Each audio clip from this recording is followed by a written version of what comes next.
কথায় আছে চোখ যা দেখে ব্রেন সেটাকে বিশ্বাস করে, কিন্তু কখনো কি ভেবে দেখেছো তোমার চোখই যদি তোমাকে ধোঁকা দিয়ে দেয় তাহলে তখন কি করবে? 2018 সালে মুক্তি পাওয়া একটি থ্রিলার মুভি যা তোমার চিন্তা ভাবনার দুনিয়ায় উলট পালট করে দেবে। এই মুভিটা দেখলে বারবার মনে হবে আমি যা দেখলাম সেটা কি আসলেই ঘটেছিল। তোমরা দেখছো মিকা স্টুডিও আর আজকের এক্সপ্লেনেশন মুভি আন্ধাধুন। তাহলে চলো ব্রেন গেমের দুনিয়ায় ঢোকা যাক। গল্পের শুরুতে দেখা যায় একটা খরগোশ মাঠের ভেতর প্রবেশ করে। তখন ক্ষেতের মালিক সেটিকে ধাওয়া করলে খরগোশটি রাস্তায় উঠে যায়। হঠাৎ কেউ একজন তাকে গুলি করে আর সঙ্গে সঙ্গে সড়ক দুর্ঘটনার মতো এক প্রচন্ড শব্দ হয়। এই দৃশ্যটি কিন্তু অবশ্যই মনে রাখবে, কারণ গল্পের সাথে এর গভীর যোগসূত্র রয়েছে। পরবর্তী দৃশ্যে আমরা পরিচিত হই ছবির মূল চরিত্র আকাশের সাথে। তাকে দেখে অন্ধ মনে হলেও বাস্তবে কিন্তু সে দৃষ্টিহীন নয়, শুধু অন্ধের অভিনয় করে। এর পিছনে অবশ্য একটা উদ্দেশ্য আছে। আকাশে পৃথিবীতে একা, আপন বলতে কেউই নেই। সে একটা ছোট ঘরে তার পোষা বিড়াল নিয়ে বসবাস করে। তবে আকাশ চমৎকার পিয়ানো বাজাতে পারে, কিন্তু প্রতিভাবান মানুষদের মূল্যায়ন সবাই করে না। তাই মানুষের সহানুভূতি পাওয়ার জন্য সে অন্ধ সেজে থাকে। কারণ যতই ভালো পিয়ানো বাজাক না কেন, সাধারণ একজন ব্যক্তি বাজালে লোকে অতটা গুরুত্ব দেবে না। কিন্তু যদি একজন দৃষ্টিহীন ব্যক্তি চোখ বন্ধ রেখেও পিয়ানো বাজায়, তাহলে মানুষের সহানুভূতির কারণে তার প্রতিভা আরো বেশি গুরুত্ব পায়। শুধু অন্ধের অভিনয় নয়, তাকে মাঝে মাঝে মন্দিরে গিয়ে ভিক্ষা করতেও দেখা যায়। আর সে টাকা দিয়ে বিলাসবহুল সেলুনে চুল কাটে। একদিন রাস্তা পার হওয়ার সময় একটা মেয়ে তার স্কুটি দিয়ে আকাশকে ধাক্কা মারে। মেয়েটির নাম সোফি। সে আকাশের কাছে ক্ষমা চায় এবং কথা বলতে বলতে জানতে পারে আকাশ খুব ভালো পিয়ানো বাজাতে পারে। সোফি ও তার বাবা মিলে একটি রেস্টুরেন্ট বার চালায় এবং তারা একজন দক্ষ পিয়ানো বাদক খুঁজছিলেন। সোফি আকাশকে নিয়ে তাদের রেস্টুরেন্টে যায় এবং সেখানে সোফির বাবা আকাশের বাজানো শুনে ও অবাক হয়ে যান। তো কে জানে সে যে একটু পর তার মেয়েকেও বাজিয়ে দিবে। তো যাই হোক, কারণ সে সত্যিই অসাধারণ বাজায় আর তার দৃষ্টিহীনতার জন্য সে আরো বেশি সবার নজর কাড়ে। এবার পরিচয় করিয়ে দেয় আরো একজনের সাথে। তিনি 80-র দশকের একজন নামকরা সুপারস্টার, নাম প্রমোদ সিনহা। তিনি চলচ্চিত্র জগতের একজন পরিচিত মুখ। তার স্ত্রীও অত্যন্ত সুন্দরী। একদিন আকাশ রেস্টুরেন্টে বসে পিয়ানো বাজাচ্ছিল, তখন সেখানে আসেন প্রমোদ সিনহা। তিনি আকাশের সুরের মুগ্ধতায় মোহিত হয়ে যান। তিনি আকাশকে মোটা অঙ্কের টাকা এবং নিজের বাড়ির ঠিকানা দেন, কারণ পরের দিন ছিল তার বিবাহ বার্ষিকী। তিনি চান আকাশ তার বাড়িতে গিয়ে পিয়ানো বাজাবে, যাতে তিনি তার স্ত্রীকে সারপ্রাইজ দিতে পারেন। আকাশ অনেক খুশি হয়।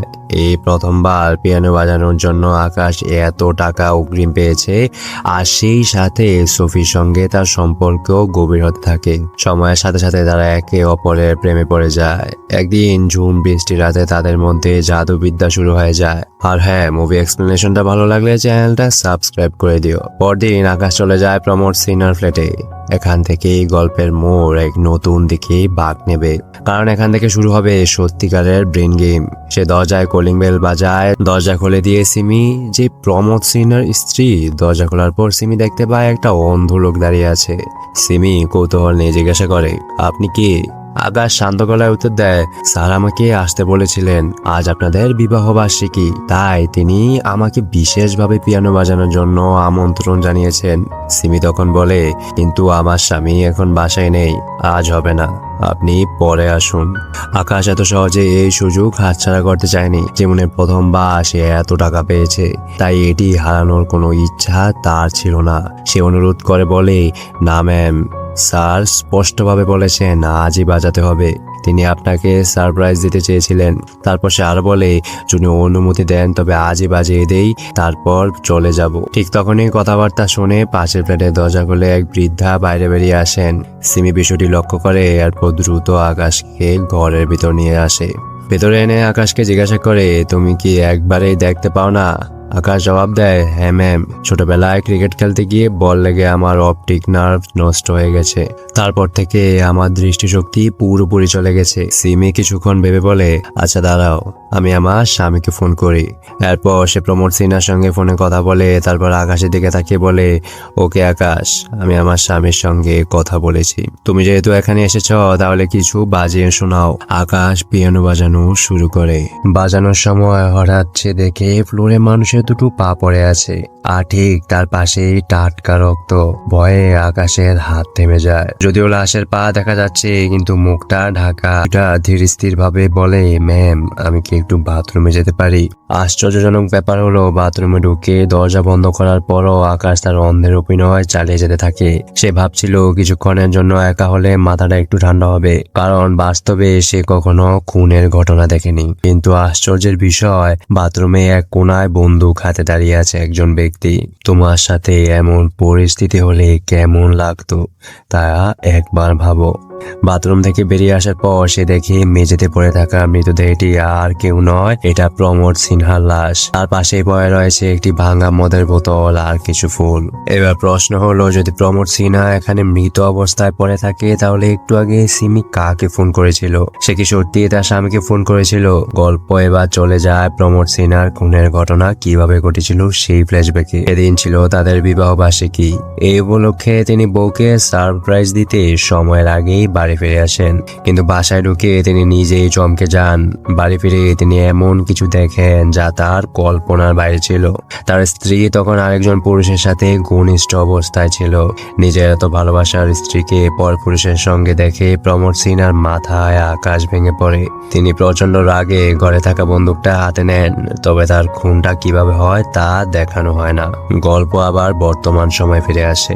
আকাশ পিয়ানো বাজাতে থাকে এবং দেখতে পায় কিভাবে সিমি এবং তার প্রেমিক মিলে খুনের সমস্ত এভিডেন্স মুছে ফেলছে। একটু পর সিমি তার স্বামীর পুরনো রেকর্ড করা ভয়েস চালিয়ে দেয় এবং সেই রেকর্ডের সঙ্গে নিজের কণ্ঠ মিলিয়ে এমন ভাবে কথা বলে যেন আকাশের মনে হয় প্রমোদ সিনহা আসলে বাড়িতে ফিরে এসেছে এবং তার সঙ্গে কথা বলছে। এটা করার উদ্দেশ্য হচ্ছে যাতে সবাই বিশ্বাস করে প্রমোদ সিনহা কিছুক্ষণ আগেও সুস্থ ছিল। যদি ভবিষ্যতে তার খুনের কথা প্রকাশ হয় তাহলে সবাই ধরে নেবে তিনি বাইরে কোথাও খুন হয়েছেন, বাড়িতে নয়। এরপর প্রমোদ সিনহার লাশ টুকরো টুকরো করে বড় একটা ব্যাগে ভরা হয় এবং সেই লোকটি ব্যাগ নিয়ে বেরিয়ে যায়। আকাশও বাসা থেকে বাইরে বেরিয়ে একটা বেঞ্চে বসে ভাবে সে পুলিশের কাছে যাবে নাকি চুপ থাকবে। সে সিদ্ধান্ত নেয় পুলিশের কাছে গিয়ে সব বলে দেবে। ঠিক তখনই একটা মহিলা আসে। এই চরিত্রটা অনেক গুরুত্বপূর্ণ কারণ সে পরবর্তীতে আবার আসবে। মহিলাটা লটারি টিকিট বিক্রি করছিল। সে আকাশকে বলে, তুমি তো অন্ধ, একটা টিকিটে হাত রাখো, এটা সৌভাগ্যের প্রতীক হবে। আকাশ তাই করে। তারপর সে মহিলাকে অনুরোধ করে, আমার জন্য একটা অটো ডেকে দাও। মহিলা একটা অটো ড্রাইভারকে বলে দেয় ওনাকে নির্দিষ্ট জায়গায় নামিয়ে দিও। ওই অটো চালক এবং তার গাড়ির পিছনে লাগানো পোস্টারটাও খুব গুরুত্বপূর্ণ। যাই হোক, আকাশ পুলিশ স্টেশনে এসে পুলিশকে বলে, স্যার, আমি একটা খুনের রিপোর্ট করতে চাই। পুলিশ অফিসার উত্তর দেয়, ঠিক আছে, দাঁড়ান, আমাদের বড় সাহেব আসছেন, তার সঙ্গে কথা বলুন। কিছুক্ষণ পর পাশের ঘর থেকে পুলিশের উচ্চপদস্থ অফিসার বেরিয়ে আসে এবং তখনই আকাশ স্তব্ধ হয়ে যায়। এই অফিসার আর কেউ না, সেই ব্যক্তি যাকে সে একটু আগে প্রমোদ সিনহার বাড়িতে দেখেছিল। সেই লোক যে খুনের পর রক্ত পরিষ্কার করছিল এবং মৃতদেহ ব্যাগে ভরে নিয়ে যাচ্ছিল। এখান থেকে এই গল্পে আরো চমকপ্রদ মোড় নেয়। পুলিশ অফিসার আকাশকে প্রশ্ন করে, তুই কাকে খুন হতে দেখেছিস? আকাশ উত্তর দেয়, স্যার, মানে আমার বিড়ালটা হারিয়ে গেছে, আমার মনে হচ্ছে কেউ ওকে মেরে ফেলেছে, তাই অভিযোগ জানাতে এসেছি। পুলিশ অফিসার বুঝতে পারে আকাশ হয়তো শুধু নামে অন্ধ, আসলে সে সবই দেখতে পায়। সে মনে মনে আন্দাজ করে যে আকাশ প্রমোদ সিনহার বাড়িতে যা কিছু ঘটেছিল সবই দেখে ফেলেছে। মনোহর যে এই তদন্তের দায়িত্বে রয়েছে আকাশকে বলে, চল তোর বাড়িতে যাই, দেখি বিড়ালটাকে খুঁজে পাওয়া যায় কিনা। এখানে আমরা মনোহরের স্ত্রীর সঙ্গে পরিচিত হই। মনোহর ঘরে এরকম শান্ত নিরীহ স্বভাবের আর বাইরের দুনিয়ায় একেবারে ভিন্ন। আকাশের বাসায় পৌঁছে মনোহর নানাভাবে পরীক্ষা করতে শুরু করে সত্যি সে দৃষ্টিহীন কিনা, কিন্তু আকাশ বুঝতে দেয় না, সে দেখতে পায়। পরবর্তীতে মনোহর চলে যায়। কিছুক্ষণ পর টিভিতে দেখা যায় প্রমোদ সিনহার গাড়ি উদ্ধার করা হয়েছে। এবং তার দেহ পাওয়া গেছে। কেউ তাকে খুন করেছে। এবার মনোহর ও সিমির জন্য দরকার একটা ভুল আসামি, কারণ যতদিন প্রকৃত খুনি ধরা না পড়বে ততদিন তদন্ত চলতে থাকবে। আর যদি কোনোভাবে সিমির দিকে সন্দেহ করায় তাহলে পরিস্থিতি বিপজ্জনক হয়ে উঠবে। তাই মনোহর ও সিমি একটা ফোন দিয়ে হাঁটে। তারা প্রমোদ সিনহার দামি রোলেক্স ঘড়িটি একটি পাবলিক টয়লেটে রেখে আসে।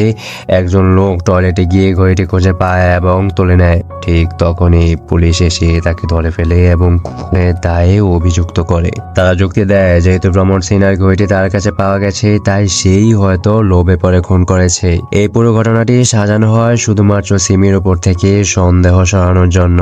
এদিকে প্রমোদ সিনহার প্রথম পক্ষের স্ত্রীর থেকে জন্ম নেওয়া সন্তান দানি বাবার মৃত্যুতে ভেঙে পড়ে। ঠিক তখনই সেখানে আকাশ এসে হাজির হয়। এরপরের দিন প্রমোদ সিনহা শোক সভায় তার পাশের ফ্ল্যাটের বৃদ্ধা মহিলা সাব ইন্সপেক্টরকে ডেকে বলে সিমি মিথ্যা কথা বলছে। সেদিন প্রমোদ সিনহার বাড়িতে শুধু সে আর ওই অন্ধই ছিল না, আরেকজন পুরুষও সেখানে গিয়েছিল। কিন্তু আমি সেদিন প্রমোদ সিনহাকে ফ্ল্যাটের থেকে বেরিয়ে যেতে দেখিনি, শুধু ঢুকতে দেখেছি।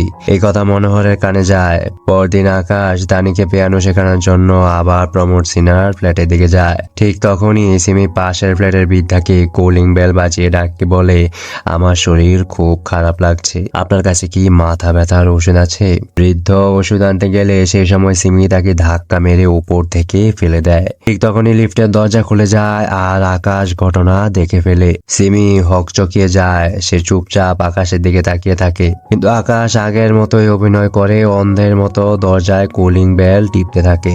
আকাশ প্রচন্ড আতঙ্কিত হয়ে পড়ে। মাত্র 3 দিনে সে 2টি খুনের সাক্ষী হয়েছে, কিন্তু কাউকে কিছু বলার সাহস নেই।